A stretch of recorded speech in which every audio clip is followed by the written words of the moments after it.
ओम नमो भगवते वासुदेवाय नमः। सत्य सनातन धर्म यूट्यूब चैनल पर आप सभी का स्वागत है। आज मैं आपको ज्येष्ठ पूर्णमासी के बारे में जानकारी दूंगा। ज्येष्ठ पूर्णमासी का जो व्रत है वो किस दिन का रहने वाला है, किस प्रकार से भगवान की पूजा करनी है, कौन से नियमों का पालन करना है, किन किन बातों का ध्यान रखना है और पूजा विधि क्या है, पूरी जानकारी आपको इस वीडियो के माध्यम से प्राप्त होगी। जो भी चैनल पर पहली बार आए चैनल को सब्सक्राइब करें, बगल में बेल आइकन बटन को दबाएं हर वीडियो का नोटिफिकेशन पाने के लिए। भगवान विष्णु का आशीर्वाद प्राप्त होगा और आपकी प्रत्येक मनोकामना पूरी होगी।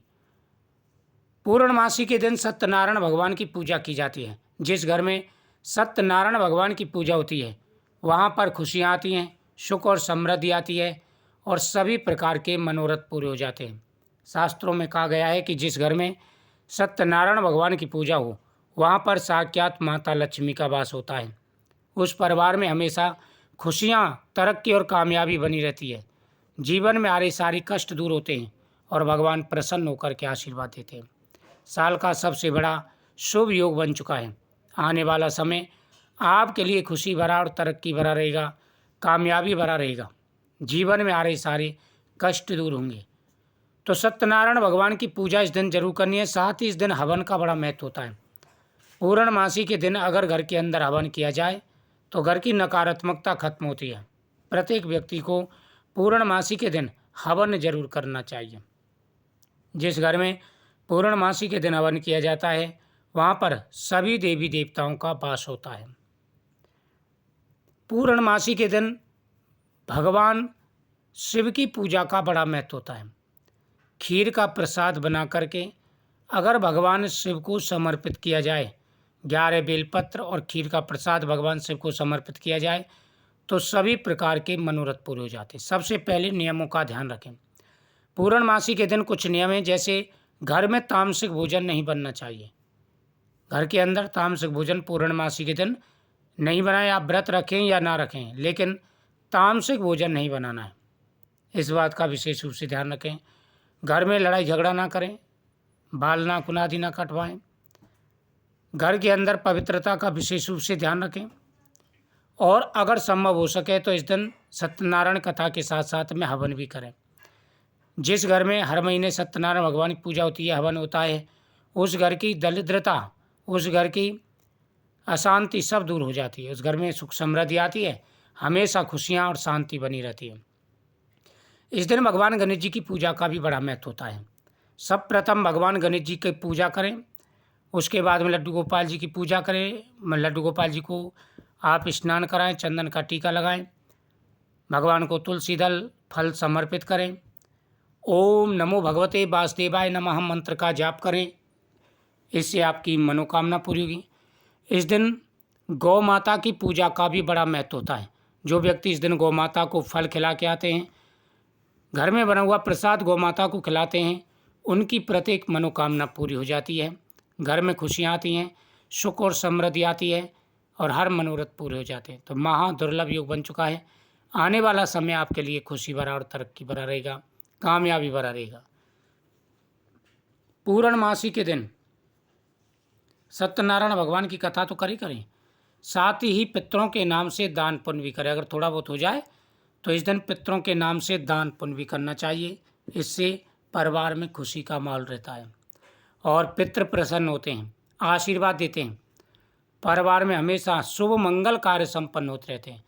काफ़ी घर आपने देखे होंगे जिन घरों में महीने की महीने सत्यनारायण भगवान की पूजा होती है, जिन घरों के आंगन में तुलसी का पौधा होता है, जिस घर से गौ माता के लिए अन्न निकाला जाता है, साथ ही गरीबों के लिए अन्न जल का दान किया जाता है, उस घर में हमेशा खुशियाँ ही खुशियाँ आती हैं, सुख समृद्धि आती है। तो इन बातों का विशेष रूप से ध्यान रखें। अगर आप यह उपाय करते हैं तो आपको लाभ मिलेगा। यानी आप भगवान शिव की पूजा करें, बेलपत्र खीर का प्रसाद समर्पित करें, सत्यनारायण भगवान की पूजा करें, हवन करें, पीपल वृक्ष के नीचे दीपक जला के परिक्रमा करें। पीपल वृक्ष की पूजा पूर्णमासी और अमावस्या के दिन जरूर करनी चाहिए। पीपल वृक्ष की पूजा करने से जीवन में कभी कोई कष्ट नहीं आता और आप सभी को भी पूजा अवश्य करनी चाहिए। इससे मंगल कार्य ही संपन्न होते हैं। बहुत ही अच्छा और महादुर्लभ योग बन चुका है। आने वाला समय आपके लिए खुशी भरा और तरक्की भरा रहेगा। सूर्योदय तिथि का बड़ा महत्व होता है। हम देखते हैं जो तिथि सूर्योदय के समय विद्यमान रहती है उस तिथि में हम पूजा पाठ करते हैं, व्रत रखते हैं, तो उसका बड़ा महत्व होता है।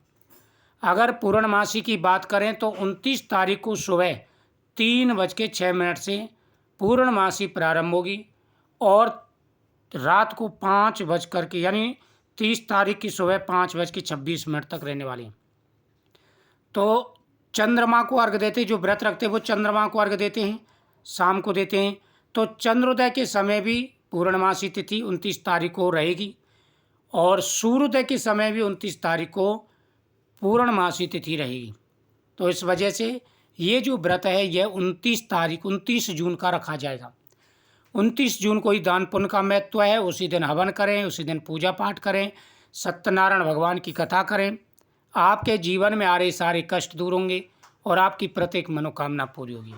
तो 29 तारीख को ही आपको व्रत रखना है और उसी दिन आप दान पुण्य करें। इस दिन अगर आप इन नियमों का ध्यान रखते हुए, नियमों का पालन करते हुए अगर आप व्रत करते हैं तो जीवन में खुशियाँ ही खुशियाँ आएंगी, तरक्की ही तरक्की आपको मिलेगी, कामयाबी मिलेगी। तो इन बातों का ध्यान रखना है। साथ ही नियमों का पालन करना बहुत ही जरूरी है। मीट मांस घर में नहीं बनना चाहिए, लड़ाई झगड़ा उस दिन घर में नहीं होना चाहिए। सत्यनारायण भगवान की पूजा करें और साथ ही साथ अगर हो सके तो ब्राह्मणों को या किस बड़े बुजुर्ग को, आपके घर में जो बड़े बुजुर्ग हैं उनको आप भोजन कराएं।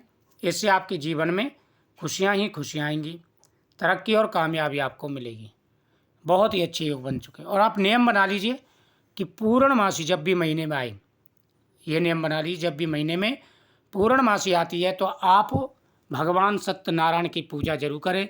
यदि आप जीवन में खुशियाँ, तरक्की और कामयाबी चाहते हैं तो आपकी हर मनोकामना पूरी होगी। जीवन में खुशियाँ ही खुशियाँ आएंगी, तरक्की और कामयाबी आपको मिलेगी।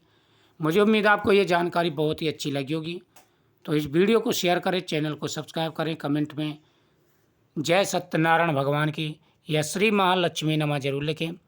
माता लक्ष्मी और सत्यनारायण भगवान आपकी हर मनोकामना पूरी करेंगे। जीवन में खुशियाँ आएंगी, तरक्की आएगी और कामयाबी आपको मिलेगी।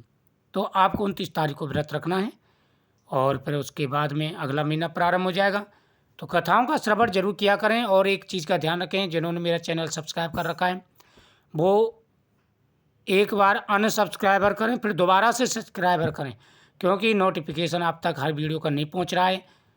यूट्यूब वजह से कुछ परेशानी आ रही है। तो काफ़ी समय से करीबन कई महीने हो गए तो वीडियो का नोटिफिकेशन आप तक नहीं पहुंचता है। तो ये काम आपको ज़रूर करना है।